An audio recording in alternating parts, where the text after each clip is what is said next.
Mga kababayan, huwag nyo nang hanapin ang mga pulis sa presinto sapagkat kami ay nasa inyo ng mga telepono. Dial 911, darating kami sa loob ng 5 minuto. Lilingkod sa bawat Pilipino at magbibigay ng tamang impormasyon para sa tahimik at maayos na Pilipinas. Police News Network, alagad ng batas, tagapagtaguyod ng balitang pulis, sandigan ng mamamayan, patnubay ng katotohanan. Kampo Krame, maghahatid ng pinakahuling kaganapan at nagbabagang balita. Ito ang PNN Police News Network. At ngayon, ang inyong mga tagapagbalita. Araw bagong Pilipinas, kami ang inyong alagad ng batas, tagataguyod ng Balitang Pulis, Police Captain Nomer Macaraig. At Patrolwoman Reyna Joyce Delire mula naman sa Southern Police District. Maghahatid sa inyo ng tamang balita, kwento ng pulis at serbisyo para sa mamamayan. At ito ang PNP News Online. Ang pangunahing balita ng Police News Network, alagad ng batas, tagataguyod ng Balitang Pulis.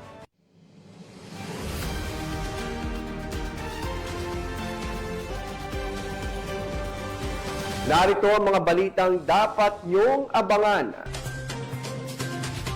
Top 8 Provincial Most Wanted Person tiklo sa patong-patong na kaso sa Pangasinan. Lalaki nahulian ng baril at bala na walang kaukulang dokumento sa San Mateo, Rizal. Higit 200,000 pisong halaga ng iligal na droga na sabat sa General Santos City.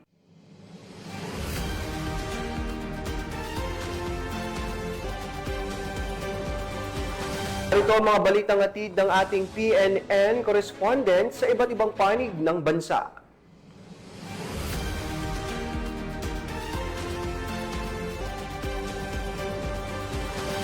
Simulan natin ang balita mula sa bahagi ng Luzon.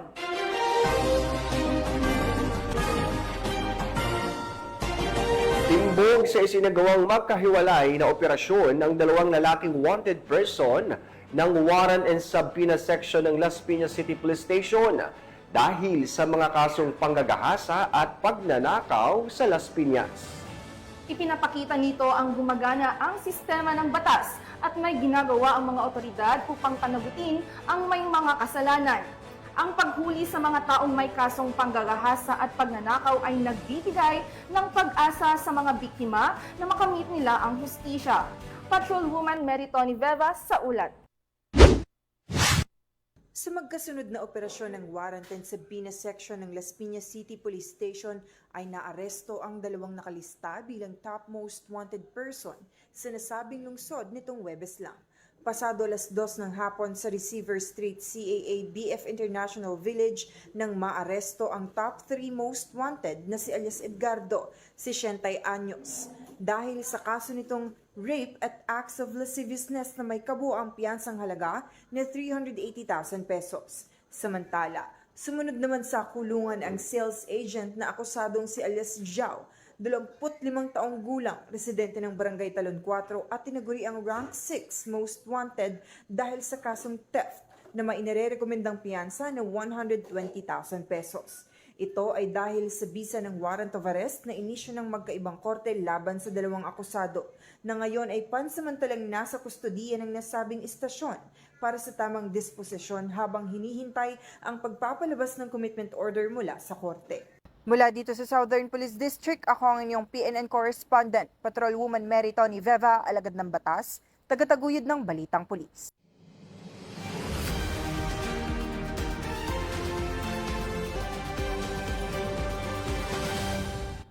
Nasa kote sa sinagawang operasyon ng Station Drug Enforcement Unit ang isang lalaki na nakuhanan ng mahigit 300,000 pisong halaga ng hinihinalang shabu at nahaharap sa kasong Republic Act 9165 o Comprehensive Dangerous Drugs Act of 2002 sa Barangay Nibuan, Malabon City. Ang balitang hatid ni Patrolwoman Glazel Ana Esperanza.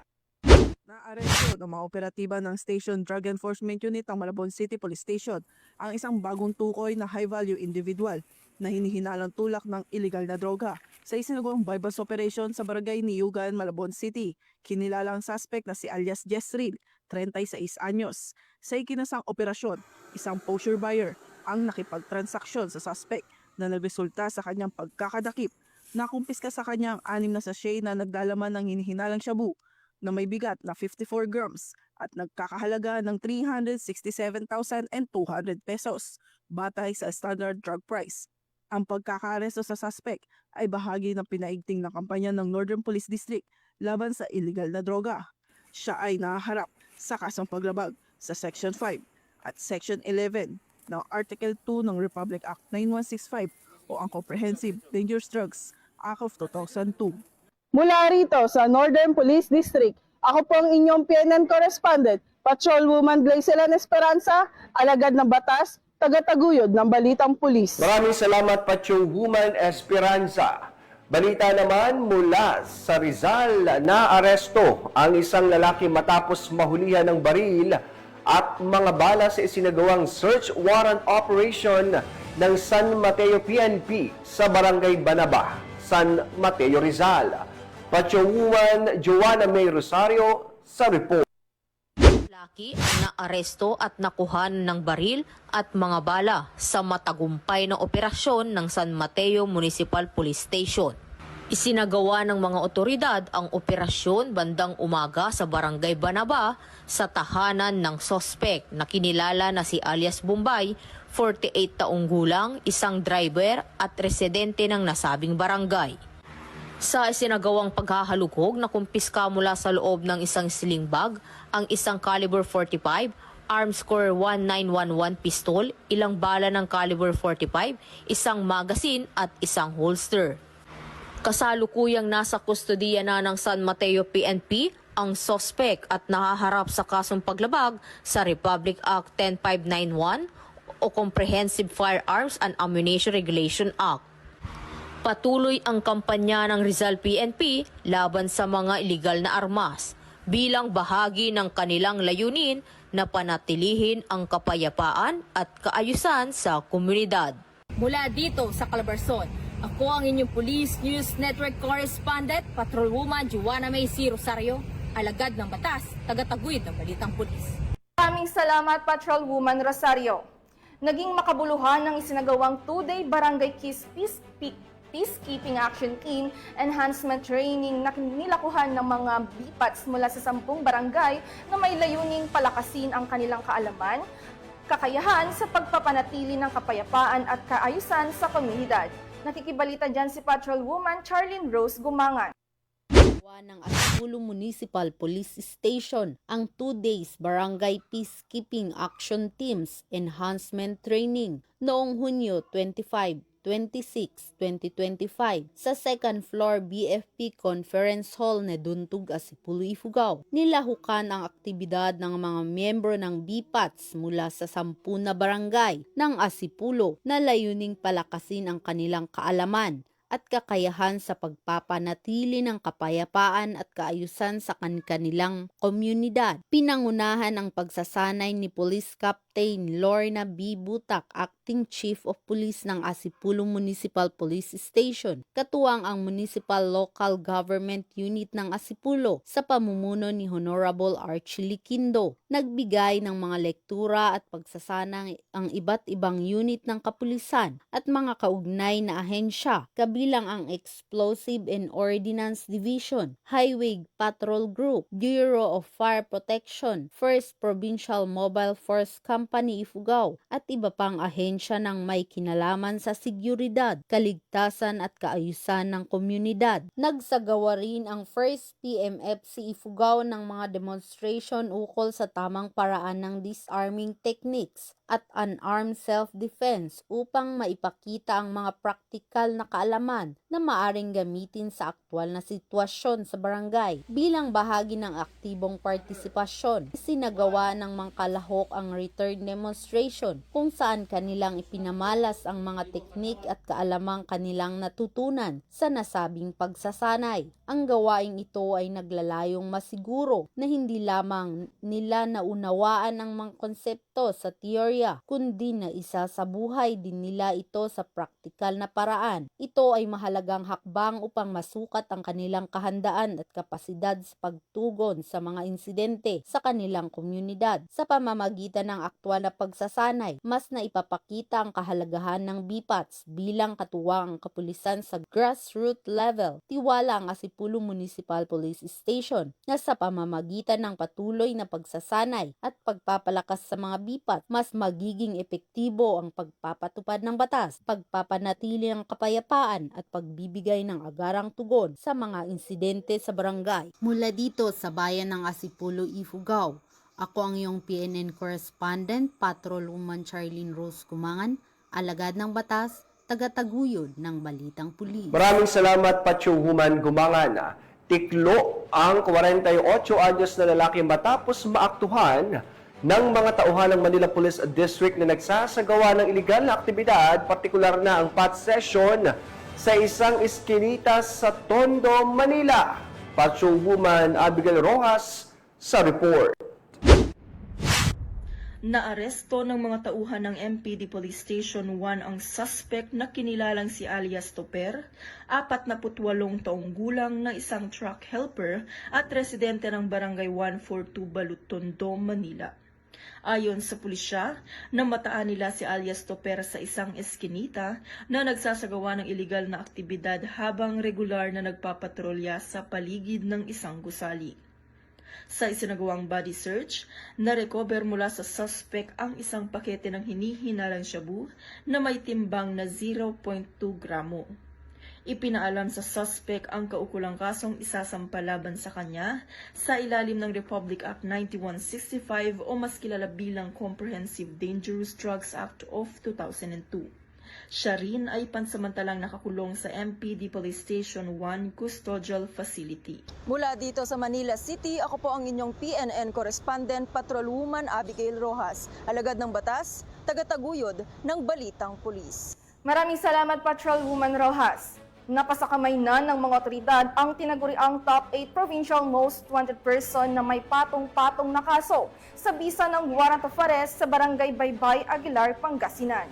Ibabalita yan ni Police Staff Sergeant John Del Supremo.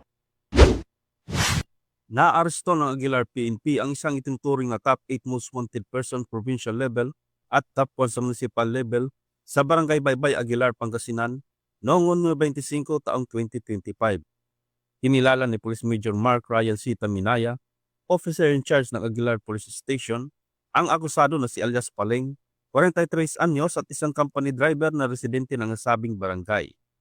Ayon pa kay Police Major Taminaya, bandang alas 3:30 ng hapon sa bisa ng warrant of arrest, naresto ang akusado dahil sa mga kaso nitong acts of lasciviousness sa ilalim ng Article 335 ng Revised Penal Code, kaugnay ng Section 5 Paragraph B ng Republic Act 7610 o ang Child Abuse Law, 2 counts of bribes sa ilalim ng Article 266-A Paragraph 1, kaugnay ng Article 266-B ng Revised Penal Code at 2 counts of child abuse sa ilalim ng Section 10 Paragraph A ng Republic Act 7610. Matapos maaresto, dinala ang akusado sa mga Tarim District Hospital para sa kinakailangang medical examination.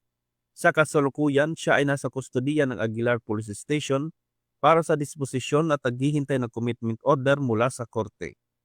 Sa pamamagitan ng mabilis at epektibong aksyon, ipinapakita ng Aguilar PNP at kanilang dedikasyon laban sa kriminalidad upang mapanatili ang seguridad, kaayusan at kapayapaan sa kanilang nasasakupan. Mula dito sa Ilocos Region, ako ang inyong PNN correspondent, Police Staff Sergeant John Del Supremo, alagad ng batas, tagataguyod ng Balitang Pulis.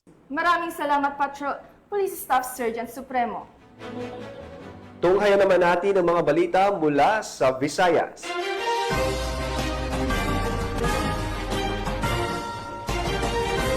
Pinaigting na kampanya kontra iligal na droga, matagumpay na nadakip ng mga otoridad ang mag-live-in partner na di umano'y kamag-anak ng isang kilalang miyembro ng Abantao Group na pinaniwala ang pinagmumulan ng supply ng iligal na droga sa Barangay Kalaparan, Arevalo, Iloilo. Ang matagumpay na pagkakadakip sa mag-live-in partner na konektado sa isang kilalang miyembro ng Abanta Group ay isang malinaw na patunay na epektibo ang kampanya ng pamahalaan laban sa iligal na droga. Ipinapakita nito ang determinasyon ng mga otoridad na protektahan ang komunidad at wakasan ang malawakang problema ng droga sa bansa. Patrolwoman Ledilyn Bangason sa balita. Tagumpay na nakip ng Iloilo City Drug Enforcement Unit ay isang mag-live-in partner sa isinagawang bypass operation sa Barangay Calaparan, Arevalo, Iloilo nito lamang ika-26 ng Hunyo taong kasalukuyan. Kinilala ang mga sospek na sina alias Beverly, 31 taong gulang, at alias Lloyd, 32 taong gulang.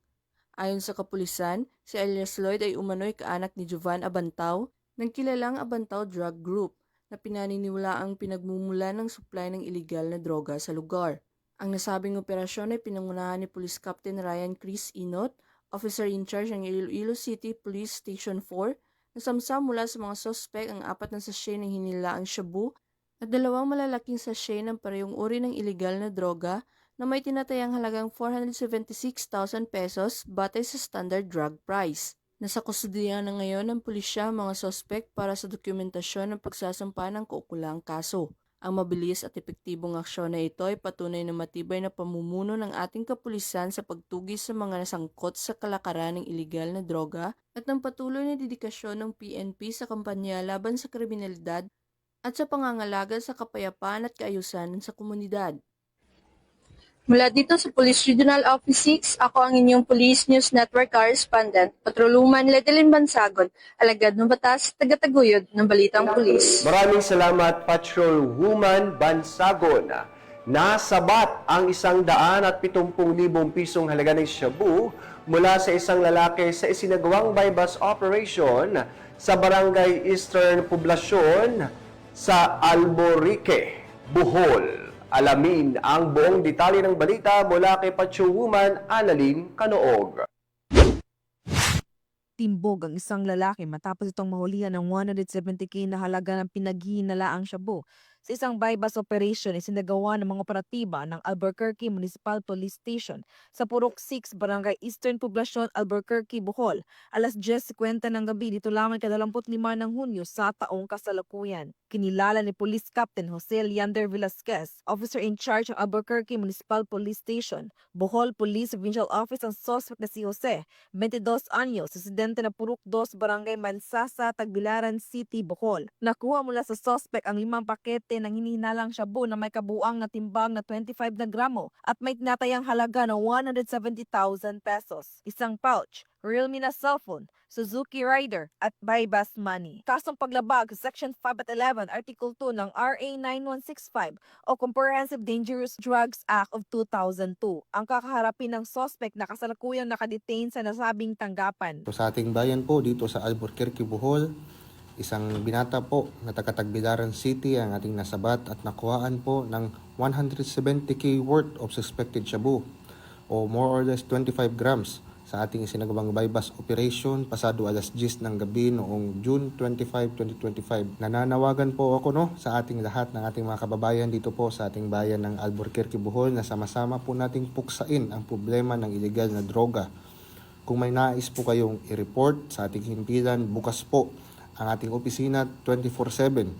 At sa isang daya nyo po ng 911, sisikapin po naming matugunan sa lalong madaling panahon ang inyong pangangailangan. Buong determinasyon ng mga kapulisan sa pagtugi sa mga sangkot sa iligal na droga upang mapanatili ang kaayusan at kaligtasan ng komunidad dahil sa bagong Pilipinas, ang gusto ng pulis, ligtas ka. Mula dito sa Central Visayas, ako ang inyong Police News Network Correspondent, Patrolwoman Annalyn Canoog, alagad ng batas, tagataguyod ng Balitang Pulis. Maraming salamat, Patrolwoman Canoog. Narito naman ang mga balita mula sa bahagi ng Mindanao.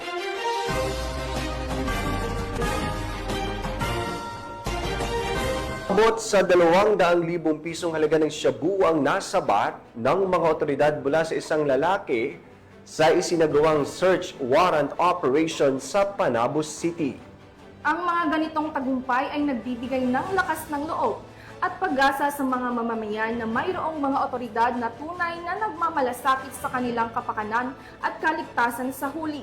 Ang ganitong mga aksyon ay nakatutulong upang mas mapanatili ang kapayapaan at kaayusan sa lungsod. Ang buong detalye ng report mula kay Patrolwoman Reyna Rose Desipulo. Tinatayang 200,000 ang halaga ng hinihinalang shabu ang nakumpiska ng mga otoridad mula sa isang lalaki na kinilalang si alias Regan, 32 anyos, sa sinagawang operasyon noong Hunyo 25 taong kasalukuyan sa Purok 2, Ducel Village, Barangay New Visayas, Panabo City. Ang operasyon ay naisagawa sa bisa ng search warrant para sa paglabag sa Republic Act 9165 o Comprehensive Dangerous Drugs Act of 2002, RA 10591 Comprehensive Firearm and Ammunition Regulation Act, at robbery with violence against or intimidation of person. Pinangunahan ito ng mga operatiba ng Panabo City Police Station, katuwang ang 2nd Davao Norte Provincial Mobile Force Company, Provincial Intelligence Detective Management Unit, Provincial Intelligence Unit, at sa koordinasyon ng Philippine Drug Enforcement Agency. Kabilang sa mga nasamsam na ebidensya ang humigit 200,000 pesos na shabu, isang caliber revolver, na may inirekomendang piyansa na nagkakahalagang 120,000 pesos at robbery with violence against or intimidation of persons na may inirekomendang piyansa din na nagkakahalagang 60,000 pesos. Ayon kay Police Lieutenant Colonel Dexter R. Cuevas, officer in charge ng Panabo City Police Station, ang pagkakahuli kay Regan ay isang malaking hakbang sa pagpigil at pagkalat ng iligal na droga sa Panabo City at isang patunay na walang ligtas na lugar para sa mga sangkot sa ganitong uri ng krimen. Mula dito sa Davao del Norte Police Provincial Office, ako ang inyong PNN correspondent, Patrolwoman Reyna Rose Disipulo, alagad ng batas, tagataguyod ng Balitang Pulis. Maraming salamat, Patrolwoman Disipulo. At dahil sa tuloy-tuloy na anti-illegal drug operation ng PNP, timbog ang isang individual matapos makumpiskahan ng mahigit 200,000 pisong halaga ng droga sa ikinasang anti-illegal drug operation sa General Santos City. Yan ang tinutukang balita ni Patrolwoman Jovelyn Dodoso. Mga otoridad ang tinatayang 215,288 pesos halaga ng shabu mula sa isang lalaki sa isang anti-drug operation na isinagawa sa Purok Bajau Village, Barangay Bawing, General Santos City. Ang operasyon ay naisagawa sa bisa ng search warrant laban kay alias Pandak, 41 anyos, may asawa, para sa kasong paglabag sa Republic Act 9165 o Comprehensive Dangerous Drugs Act of 2002. Pinangunahan ng Police Station 5 General Santos City Police Office, katuwang ang CMFC SWAT at PDEA 12 ang operasyon. Nasamsam mula sa sospek ang humigit kumulang 31.66 gramo ng hinihinalang shabu na may tinatayang street value na 215,288 pesos at iba pang non-drug evidence. Hinihikayat din ang publiko na makipagtulungan sa mga otoridad para sa isang ligtas at mapayapang komunidad. Mula dito sa General Santos City, ako ang inyong Police News Network correspondent, Patrolwoman Jovelyn Dodoso, alagad ng batas, tagataguyod ng Balitang Pulis. Maraming salamat, Patrolwoman Dodoso.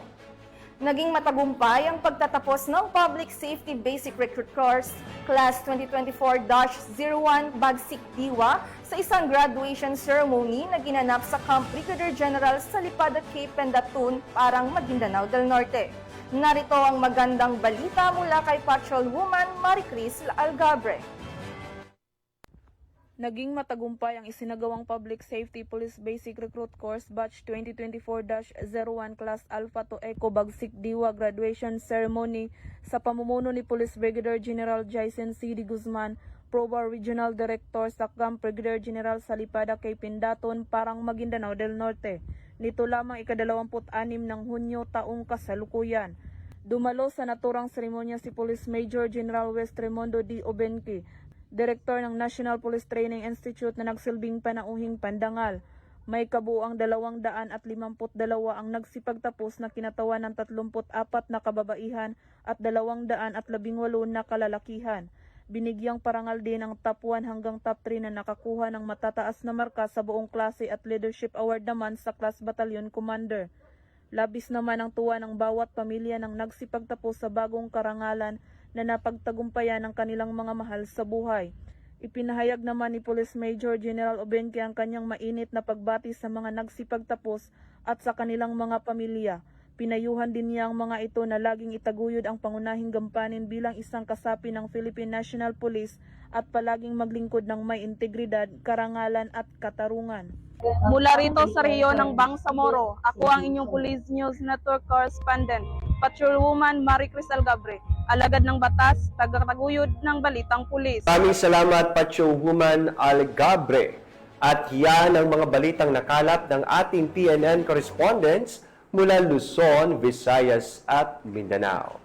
At sa ngalan po ng pamunuan ng Philippine National Police sa pangunguna ni PNP Chief of Police General Nicolas Torre III at sa pamumuno ni President Ferdinand Bongbong Marcos Jr., kami po'y maglilingkod sa bawat Pilipino at magbibigay ng tama at balanseng balita dahil dito sa bagong Pilipinas, ang gusto ng pulis, ligtas ka. At bilang bahagi ng mas pinabilis at mas pinalawak na emergency response system, muli namin ipinapaalala ang panawagan ni Chief PNP na huwag niyong hanapin ang mga pulis sa mga presinto sapagkat sila ay nasa inyo ng mga telepono, dial 911, darating sila sa loob ng 5 minuto. Ang 911 ay bukas 24/7, maaaring tawagan kahit walang load at handang tumugon sa anumang uri ng emergency. Ipagbigay alam sa inyong pamilya, kaibigan at komunidad sa panahon ng pangangailangan, 911 ang inyong katuwang. At sa lahat po ng nanonood ng ating PNN, maraming salamat po sa inyong lahat at sa happy founding anniversary po sa PNP Finance Service. At mula po dito sa tanggapan ng tagapag-ugnay ng Pambansang Pulisya sa pangalan po ng aming Director Police Brigadier General Marvin Josaro, ako ang inyong alagad ng batas, tagataguyod ng Balitang Pulis, Police Captain Nomer Macaraiga. At Patrolwoman Reyna Joyce Dalira ng Southern Police District, maghahatid sa inyo ng tamang balita, kwento ng pulis at serbisyo para sa mamamayan. At ito ang PNP News Online. Ang pangunahing balita ng Police News Network.